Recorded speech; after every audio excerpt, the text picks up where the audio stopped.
আমার কাছে 3টে পার্টি থেকে অফার আসে, 3টে বড় বড় পার্টি থেকে অফার আসে যে আপনাকে অনেকে চাইছে সমাজকর্মী, আপনি এই মানুষের পাশে আপনার দাঁড়ানো দরকার, রাজনৈতিক ক্ষমতা আসা দরকার। আমি তখন একটি এআই করেছিলাম যে আমি যদি ভোটে দাঁড়াই কি হতে পারে। আমার সবচেয়ে প্রিয় জায়গা হচ্ছে ভাঙড়, কারণ ভাঙড় কলকাতার পাশে অত্যন্ত গুরুত্বপূর্ণ জায়গা। প্রচুর শিক্ষিত মানুষ দাঁড়ালে আইদার শুভেন্দু অধিকারী অথবা নওশাদ সিদ্দিকী, কারণ দুজন হেভি ওয়েটের বিপরীতে দাঁড়ালে যে প্রচারটা আমি ব্যক্তিগতভাবে না পেলেও ইস্যুগুলো পাবে, তাহলে মানুষ জেগে যাবে। আমরা সংবাদ মাধ্যম থেকে জানতে পাচ্ছি কিছু কিছু জায়গা থেকে বেরিয়ে আসছে যে আপনি আগামী দিনে ভাঙড় বিধানসভা থেকে প্রার্থী হচ্ছেন, নওশাদের বিরুদ্ধে প্রার্থী হচ্ছেন, এটা কি সত্য? বা যদি দাঁড়ান আপনি কোন দল থেকে দাঁড়াবেন? দেখুন, আমি রাজনীতির লোক নই, আমি সমাজকর্মী, কিন্তু সিঙ্গুর, নন্দীগ্রাম, লালগড় আন্দোলন করতে গিয়ে রাজনৈতিক আন্দোলনই সেগুলো, রাজনৈতিক আন্দোলন করতে গিয়ে গ্রেপ্তার হয়ে জেলে পড়েছি। এই যে এখন একটা রুটিন গ্রেপ্তারের মতো হয় না, 24 ঘন্টা নিয়ে রেখে দিল, এই 24 ঘন্টা রেখে দিচ্ছে নেতাদের। 2-1 মুসলিম নেতাকে দেখলাম মালা ফালা পরে সে বিরাট নেতা হয়ে গেল, কিন্তু আমাদের সময় সেটা ছিল না। আমাদেরকে, আমি উপন্যাস লিখতে যাওয়ার কারণে আমাকে রাজনৈতিক বন্দী হিসাবে গ্রেপ্তার করে সেলে রেখেছিল এবং পরে প্রমাণ করেছিল আমি বেকসুর খালাস হয়েছিলাম। আমি রাজনীতির লোক নই, কিন্তু আমার বন্ধু বান্ধবরা অনেক মন্ত্রী ছিল।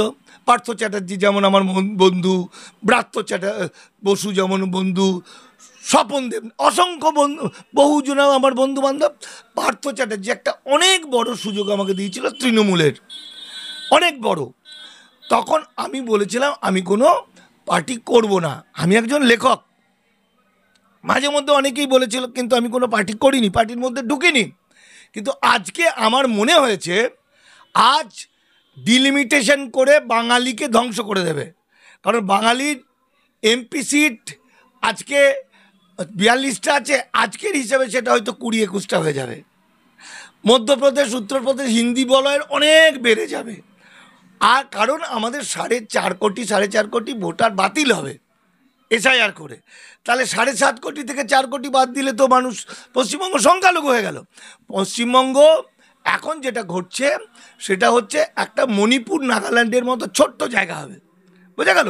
বাকি সব দাস শ্রমিক হিসাবে থাকবে। এখন আমি ধরুন 7 বছর 5 বছর আগে থেকে এনআরসি নিয়ে, সিএ নিয়ে যা বলছি 100% মিলছে, ওয়াকআপ নিয়ে যা বলছি 100% মিলছে। আমার কথাগুলো সাধারণ মানুষ বাতকম্য করে উড়িয়ে দিয়েছে, কিন্তু আমি যদি কোনো পলিটিক্যাল নেতা হতাম তাহলে আমার কথা শুনতো। এই যে কোথাকার অশিক্ষিত কোন মৌলবী ফৌলবী সব সব পীরজাদা অশিক্ষিত মূর্খ, কিছুই জানে না, সারা ওয়াকআপের সব ধ্বংস করে দিল, কিছুই জানে না, তাই তো? এদেরকে মানুষ বিশ্বাস করে, বিশ্বাস করার ফলে মানুষ শেষ হয়ে যাচ্ছে। ওয়াকআপে কত মুসলমান যে শেষ হবে, শুধু কাগজ ঠিক করতে করতে বাড়িঘর জমি জায়গায় চলে যাবে, ততদিন ডিটেনশন ক্যাম্পে থাকবে।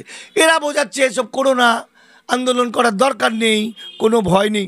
ফলে আমি চিন্তা করছি, যদি আমি একটা রাজনৈতিক দলে থাকতাম যে কোনো, এবং একটা যদি আমাকে যদি আমার কথাটা তখন মানুষ বিশ্বাস করত, মানুষ লেখক, শিল্পী, সাহিত্যিক, গবেষক ওসব বিশ্বাস করে না। মানুষ চোর, চিটিংবাজ, ফেরেববাজ এসব করবে, ধর্মগুরু এসবের কথা বিশ্বাস করে। তারা শেষ করে দিল শান্তনু ঠাকুর, মতুয়া, উদ্বাস্তুদের শেষ করে দিল, নওশাদ সিদ্দিকী মুসলমানদের শেষ করে দিল। এখন যখন হিন্দু মুসলমান এক হওয়ার কথা, তখন ওরা হিন্দু মুসলমান বিভাজন করছে আলটিমেট।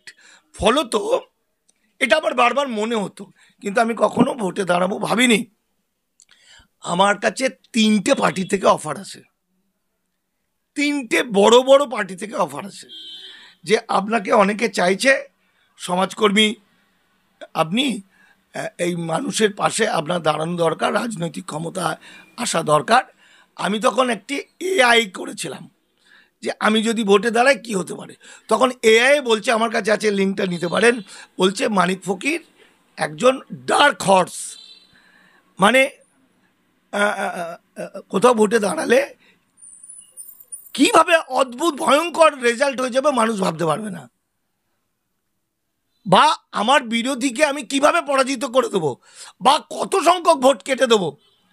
কারণ প্রচুর মানুষ আমাকে বিশ্বাস করে, যেটা রাজনৈতিক লোকদের, এটা এআই বলছে। তখন আমি ভাবছিলাম যে আমার রাজনীতি করা দরকার কি। এমন সময় দুটো তিনটে পার্টি থেকে আমাকে যখন বলল, তারপরে আমি একটু ভেবেছিলাম করবে কি করব না। তারপর আরও একটি বড় রাজনৈতিক দল, তারা আমার বিষয়ে কিছু সার্ভে করাও শুরু করেছিল।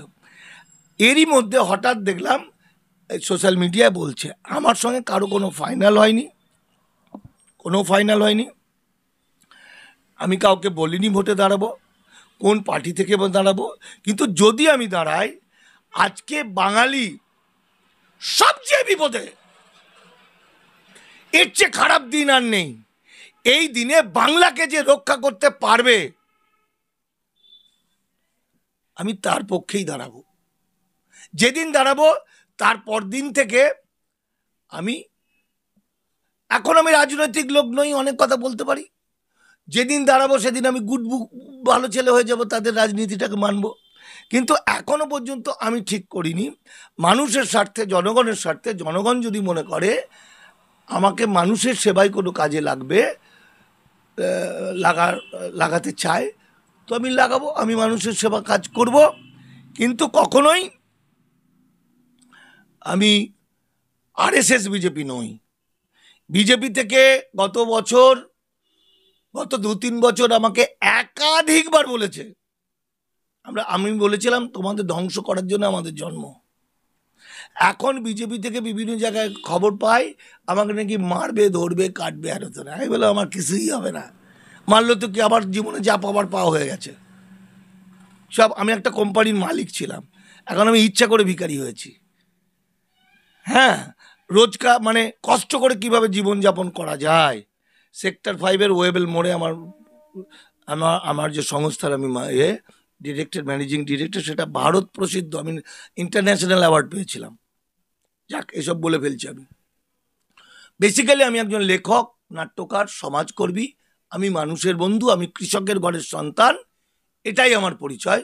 যদি পশ্চিমবঙ্গ বাঙালিরকে বাঁচাতে, বাঙালির সবচেয়ে বিপদের দিনে বাঙালি ভোট রাজনীতিতে দাঁড়িয়েও আমার কথা যদি বহু মানুষকে, আমি ভাঙড়ের কথাটা কেন বারবার আসে, ভাঙড় এমন একটা হেভি ওয়েট জায়গা, ভাঙড়ের একটা নওশাদ সিদ্দিকীর বিরোধী হলেও আমার যেটা দরকার নেই, উদাহরণ দিচ্ছি। কিন্তু আমার কথাগুলো তো তখন মেন স্ট্রিম মিডিয়া বলবে। আমি মিডিয়ার লোক, কলকাতা টিভির অ্যাডভাইসার ছিলাম, এখনও বিভিন্ন পত্রপত্রিকায় কলম লিখি, কলম পত্রিকাতেও লিখি। মিডিয়া কখনো আমাকে বসায় না, কেন না আমার ভয়ানক সত্যিগুলো ওরা মানতে পারে না। কিন্তু যখন আমি ভাঙড় বা হেভিওয়েট কোনো জায়গায় বা শুভেন্দুর বিরুদ্ধে যদি কোথাও দাঁড়ায়, তাহলে আমার কথাগুলো মিডিয়া দেখাতে বাধ্য হবে। দেখাতে বাধ্য হলে জনগণ জেনে যাবে, জনগণ একত্রিত হবে, জনগণ লড়াই করবে। জনগণ এতদিন যে ভুল বুঝেছে, এই যে আমি বারবার নওশাদ বলছি, ব্যক্তিগতভাবে নওশাদের সঙ্গে আমার সম্পর্ক ভালো, কিন্তু নওশাদ সিদ্দিকী কিচ্ছু জানে না, নাথিং। একটা জেনারেল মানে লেখাপড়া জানা না, জানে সিএ, এসআইআর, না জানে ওয়াকআপ, কিচ্ছু জানে না। যে কারণে আজকে ওয়াকআপের যে এত বড় সর্বনাশ হয়ে গেল, এটা ওনার কোনো তাপ উত্তাপ নেই। একটা রুটিনের মতো একটা ধন্যবাদ জানাচ্ছে সুপ্রিম কোর্টকে। এইসবগুলো আলটিমেটলি ওর অন্ধভক্তদেরকে ঠকানো হচ্ছে। শ্রমিক, কৃষক, মেহনতি যে শ্রমিক, ওর বন্ধুবান্ধব, ওর ভক্ত, এই ভক্তকুলদের যখন জ্ঞান ফিরবে, এই এসআইআরে জ্ঞান ফিরবে, পাগলের মতো ছোটাছুটি করবে কাগজের জন্য ডিটেনশন ক্যাম্পে, তখন বুঝতে পারবে যে গুরুদেব আসলে কি জিনিস। আজকেই দেখলাম একটা সোশ্যাল মিডিয়াতে পোস্ট করা হলো যে আপনি নওশাদ সিদ্দিকীর বিরুদ্ধে মামলা দাঁড়াচ্ছেন। দেখুন, যিনি পোস্ট করেছেন তিনি অত্যন্ত সম্মানীয়, তিনি আমার সবচেয়ে কাছের মানুষ। আমার যতটা কাছের, বিভিন্ন রাজনৈতিক দলের একদম মেন জায়গা লোকেদেরও কাছের কিভাবে না, যোগাযোগ, যেহেতু উনি নিউজ করেন, ফলে ও টপ টপ জায়গা থেকে খবরগুলো পায়। সেই জায়গা থেকে ও আমাকে ফোন করেছিল, আমার সঙ্গে দেখা হয়নি। আমার কাছে ওরকম ফাইনাল কোনো রিপোর্ট নেই, যদি রিপোর্ট থাকে ওর কাছে আছে, দীপক ব্যাপারীর কাছে আছে।